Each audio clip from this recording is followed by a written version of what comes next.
बुधवार पेठेत जबरदस्तीने वेश्या व्यवसाय करायला लावला जात असल्याची तक्रार घेऊन एक तरुणी पोलिसांकडे आली. मात्र महिला हवालदाराने तिला मदत करण्याऐवजी पुन्हा बुधवार पेठेत नेलं आणि दलालाच्या हवाली केलं.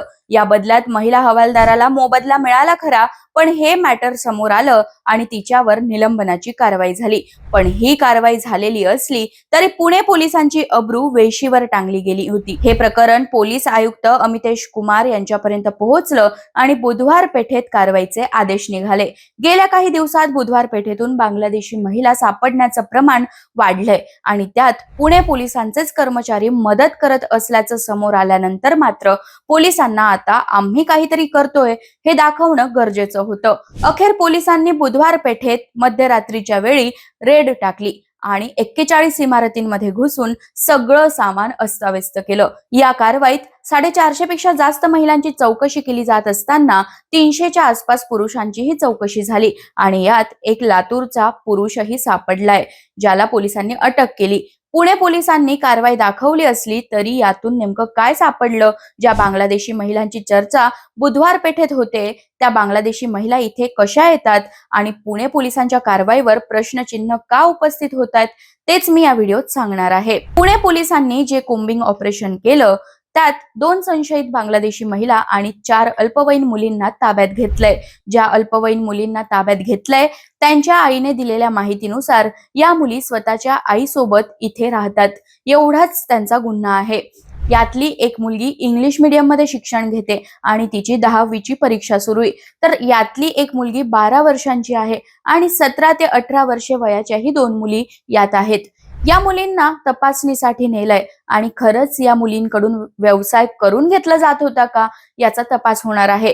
मुलींच्या शाळेपर्यंत पोलिसांनी चौकशी केली आणि या मुलींची पार्श्वभूमी काय आहे ते शाळेतल्या मुख्याध्यापकांनाही आता माहिती झालंय. त्यामुळे या मुली पुढे शिकू शकतील का याविषयी बुधवार पेठेतल्या एका महिलेने चिंता व्यक्त केली आहे. पोलिसांनी मध्यरात्री जे कोम्बिंग ऑपरेशन केलं त्यात 41 इमारतींमध्ये फक्त 2 संशयित महिला सापडल्या. बाकी सगळ्यांना चौकशीनंतर सोडून दिलं. 41 इमारतींमध्ये प्रत्येक महिलेचं आधार कार्ड पोलिसांनी तपासलं. जे संशयित होते त्यांना ताब्यात घेतलं, पण खोलीतलं सामान या कोम्बिंग ऑपरेशनच्या वेळी अस्ताव्यस्त केल्याने महिलांचं नुकसानही झाल्याचं म्हणणं आहे. खरं तर पोलिसांच्या कारवाईचा रोख आहे बांगलादेशी महिलांकडे, पण सामाजिक कार्यकर्त्यांचं म्हणणं आहे की ही कारवाई अजून योग्य पद्धतीने केली जाऊ शकते.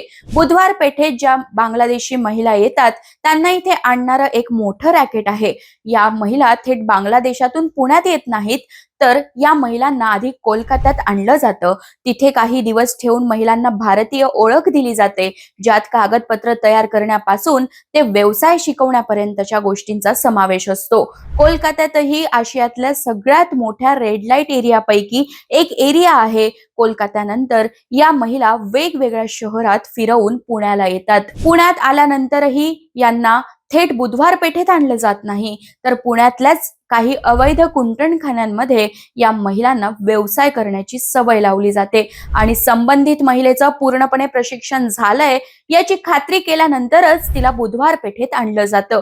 हे सगळं करण्यासाठी बांगलादेश ते कोलकाता आणि कोलकाता ते पुणे व्हाया मुंबई असं एक मोठं रॅकेट आहे.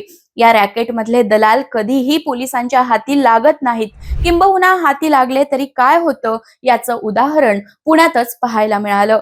बुधवार पेठेतून सुटून आलेली मुलगी पोलिसांकडे मदतीसाठी गेली, मात्र एका महिला हवालदाराने तिला परत दलालाच्या ताब्यात नेऊन दिलं.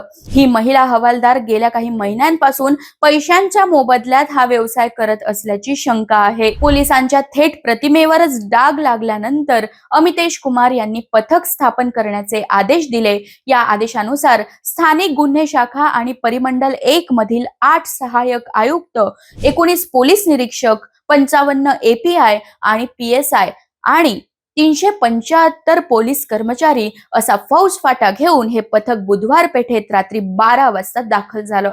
सगळीकडून नाकाबंदी करण्यात आली, जेणेकरून कुणालाही बाहेर जाता येऊ नये. या कारवाईत एकूण 426 महिला आणि 290 पुरुषांची चौकशी झाली. 5 ठिकाणी जी नाकेबंदी केली होती त्यात 450 पुरुष आणि 32 वाहनांचीही तपासणी केली गेली. नाकाबंदी दरम्यान जी तपासणी सुरू होती त्यात एक लातूर जिल्ह्यातल्या औसा तालुक्यात तालुक्यातला 31 वर्षीय तरुणही अडकलाय आणि त्याच्याकडे 7 ग्रॅम चरस आणि 3 इंजेक्शन सापडलेत. फरासखाना पोलीस ठाण्यात या तरुणासह 2 संशयित बांगलादेशी महिलांनाही नेलं गेलं आणि कारवाई झाली. बाकी ज्यांच्याकडे कागदपत्र होते त्या सगळ्यांना सोडून देण्यात आलं. एकीकडे चर्चा अशीही आहे की पोलिसांनी स्वतःचाच कर्मचारी यात सापडल्याने कारवाईचा दिखावा केला, कारण यात पोलिसांना संशयित वगळता काहीही सापडलं नाही. ज्या बांगलादेशी महिला पुण्यात आणि नंतर बुधवार पेठेत आणल्या जातात त्यांचे सगळे कागदपत्र तयार करूनच आणल्या जातात.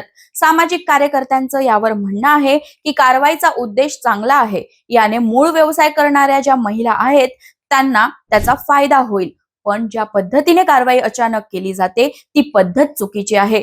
पोलिसांनी प्रत्येक 2 ते 3 महिन्याला कारवाई करणं अपेक्षित असताना वर्षभरातून कधीतरी अचानक रेड टाकली जाते आणि यामुळे भीतीचं वातावरण तयार होतं. बुधवार पेठेतून पुण्यातली सगळी गुन्हेगारी चालवली जाते असं चित्र रंगवलं जातंय. त्याला आक्षेप असल्याचं सामाजिक कार्यकर्ते सांगतात.